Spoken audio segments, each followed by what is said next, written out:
Photography. Construction. Mitong Toy Script. Architects. Dream. Reality. Okay, so episode 1 tayo ng ating Mitong Toy Script. Toy unboxing.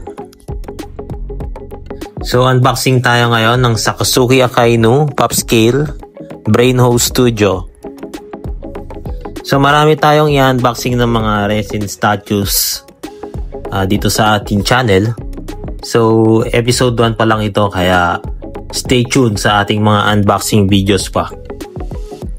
So pwede rin kayo mag-follow sa ating page sa Mitong Toy Script sa Facebook. So ito nga pala yung mga resin statue. So mga box nila meron silang mga ganito for safety para hindi sila mabasag.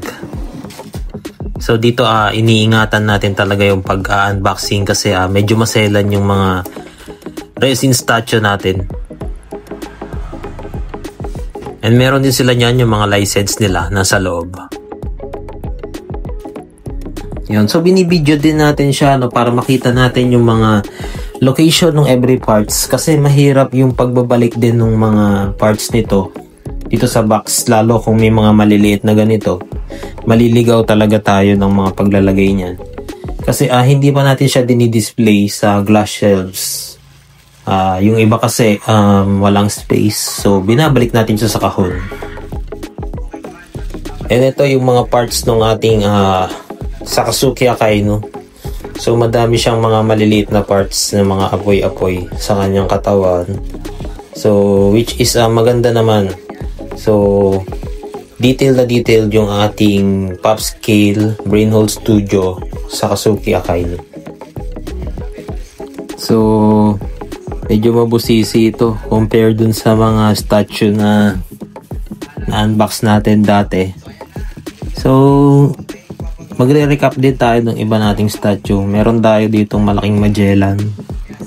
Yung iba kong na-unbox na rito is yung Luffy Gear 5 Nika. Brainhole Studio rin yun. Flying to the Moon. So pagka meron tayong time, i-unbox din natin yon para makita natin yung resin statue. And ito yung maliit na tabako ni Akainu. Importante yan, kaya sisiksik muna natin yan dyan sa lugar niya. So meron din siyang base, so malaki din yung kanyang base para sa pop scale. Ito yung kagandahan niya, meron siyang base. So yan yung kanyang base. Ma-detail din yung kanyang base. Ayan yung mga kamay niya, yung mga apoy-apoy niya. So bali dalawang layer ng box yung kanyang lagayan. So yung sa taas is yung mga maliliit na parts. And dito sa baba, yung mga malalaking parts niya. So dito sa baba, nandito yung pinaka main body niya. Yung kapa niya, yan yung medyo malaki. Kaya dapat maingat tayo dyan. Kasi yung ibang resin dyan nababasag. So dapat check natin mabuti yan. And binibidyo natin yan para maisesend natin sa ating pinagkuhanan ng resin.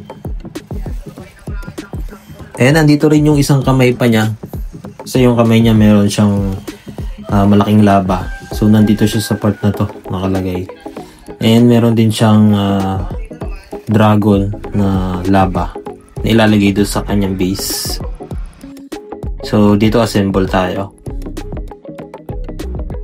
Yan. So makikita nyo pop scale lang to pero detailed.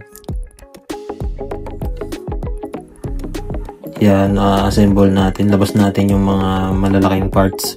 So dito medyo doubt akong ilagay na yung maliliit na parts. So yung mga maliliit na apoy hindi ko na siya nilagay. Pati yung tabako niya nakalimutan ko na rin siyang ilagay.